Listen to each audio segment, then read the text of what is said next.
I think it was about 10 years ago. No, it was about 25 years ago. It was about 25 years ago when I was first made a manager, and, uh, I was essentially told, "Here's your domain. You're the manager of this waterfront now, and go for it."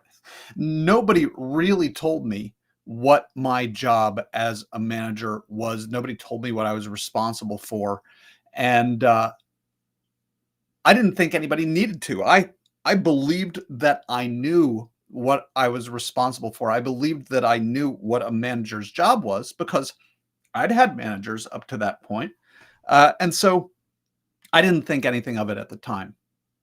And the more time that I spend working with companies on training leaders and leadership development and the crafting of a culture where people and profits both rise, the more I see that managers really aren't clear, all the way from frontline managers up to business owners and CEOs. Very often they're not really clear. They can't really articulate what it is that a manager is responsible for. They will list off a lot of details and then they'll say kind of everything that they don't really have a good way to articulate it. So I wanted to spend a few minutes with you today going over what we at the S Works think a manager is responsible for. And I've had the great privilege this week of working with two different groups of managers and having this conversation with them, and they found it kind of mind blowing. So this might blow your mind as well. It certainly is a little bit intimidating. The job of a manager is huge, and managers are incredible, powerful, important levers of culture and performance. If you want people and profits to thrive in your company, then managers are going to have to take these four things pretty seriously. So, what are the four things? What are the four categories of things that managers are responsible for? That's how we're going to spend the rest of our time together. One, I would say that a manager is responsible for the behaviors of people in your downline. And a downline, in case that's a term that you're not familiar with, your downline are all the people that you directly supervise, right? So anybody whom you directly supervise, that's somebody who is in your downline. Uh, and if you're supervising managers, if you're managing managers, then all of the people whom they supervise, those are also people in your downline. And if there are managers in that second tier, then you're responsible for the behaviors of all the people in that downline. And so, arguably, Satya Nadella, the CEO of Microsoft, he is the chief manager at Microsoft. And I don't know how many tens of thousands of people work at Microsoft, but ultimately, Satya Nadella is responsible for every behavior that's done in the official capacity or, excuse me, at work of all those tens of thousands of people. Maybe you can start to see why this is kind of mind blowing. So you're responsible for that's a lot of behavior, right? That's a lot of behavior conceivably. If you're a manager, you're responsible for all the behaviors of the people who report to you and all of the people who report to them and all the people who report to them, etc., on down all the way to the bottom. Number two, second thing that managers are responsible for, they're responsible for the results of those behaviors.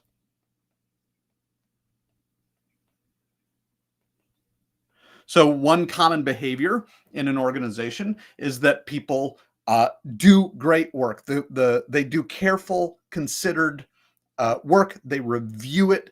They double check and maybe even run that behavior, run their work by their colleagues before they turn it in. That's a behavior, and as a result, they turn in excellent work, and that work delivers the kinds of results that their clients want, and clients are happy. So those are the results of the behaviors of people in a manager's downline. And and the manager is responsible for those results. Similarly, if someone is late on a project and that lateness impacts the client and the client decides, you know what, if you're not going to be reliable and responsible to meeting the deadlines and don't even give us notice that the deadline isn't going to be met, then we're going to take our business elsewhere. So that we're going to take our business elsewhere, and the lost revenue and lost reputation that results from the behavior of being late, that is also one of the responsibilities of the manager. So if you're managing multiple people, one of the things that that one of the managers we were training this week brought up is, I don't have control over the behaviors of the people in my downline. And what a true and impactful statement. We don't have direct control over the behavior of the people that report to us, and yet that responsibility remains. And I remember one of the first times that I really had a profound experience of this was in my role as a theater director. You know, we've spent 8 weeks rehearsing this play, and I've been talking with designers, I've been talking with other technicians about how and when each effect of light or sound or special effects, how and when at the very instant those cues should be called so that we see those effects going on, talking with the actors and coaching with the actors and getting the actors' input about what is going to unfold on the stage. We've been working on that for weeks.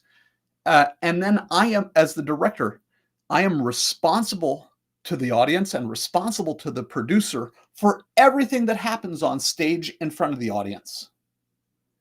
And it is in the moments before we first even present it to an audience that my job is over. The activities that I do as a director are over, and this thing is going to go now in front of an audience, and I no longer have anything to do.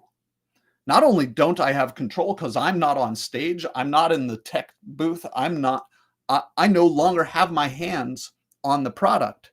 And the product is this living thing created live by living people, and people are notoriously inconsistent. And so at the same time as I am responsible for whatever is unfolding on stage, I also no longer have control over it. I don't even have direct influence on it anymore. So though as managers, we are responsible for the behaviors of the people who report to us and the people who report to them, and we're responsible for the results that they get, it's a true story. We also don't have control over them. And that is a tough place to be. It's one of the reasons that I think managing people is harder, more challenging than we tend to let on. All right. Third thing that a manager is responsible for, and this is another mind blower for people, is that a manager is responsible for the relationships that drive those behaviors.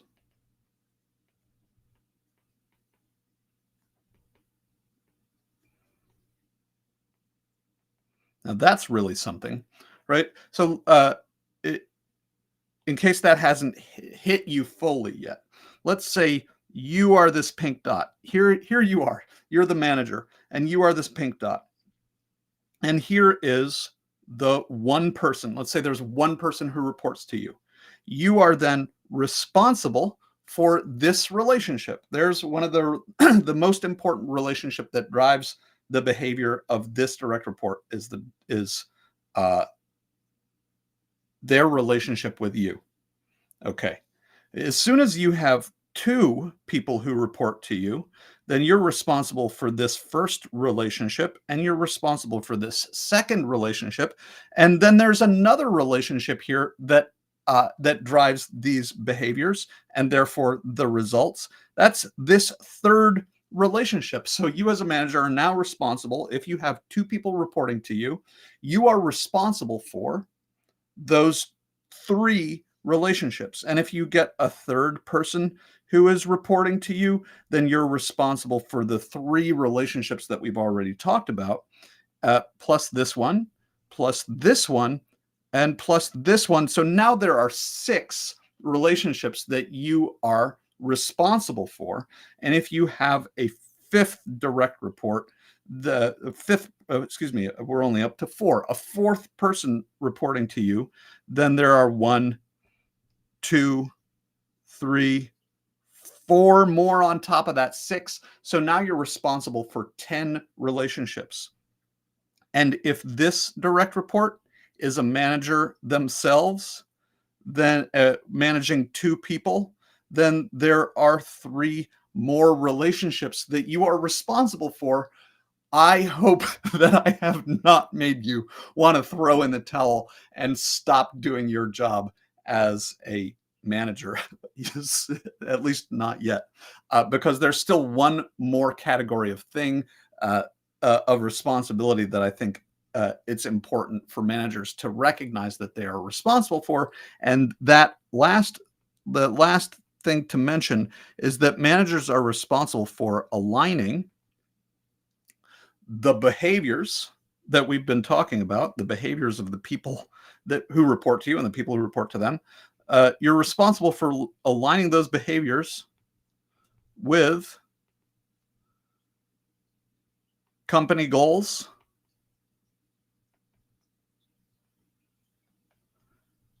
and company priorities. So there you have it. Those are the four things that managers are responsible for. I believe that everything that you may have been thinking, okay, well, a manager is responsible for this and a manager is responsible for that and a manager is responsible for this other thing. I think all of the things that you're probably imagining as a manager's responsibility are captured somewhere in these four categories.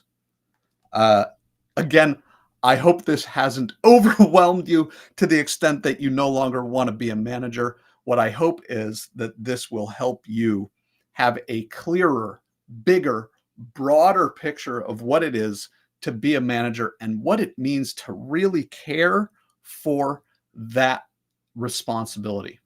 I'm under no illusion that this is a small thing that I am suggesting. And if you are curious about this, if you have objections to this, if you think that I am absolutely out to lunch, then by all means, I welcome your comments below. I'd love to have you get in touch. This is the kind of thing that I love to talk about, and I'd love to talk about it with you. I'm Aaron Schmuckler, CEO, co-founder at the Yes Works, where we are working diligently to help you cultivate the kind of culture where people and profits rise.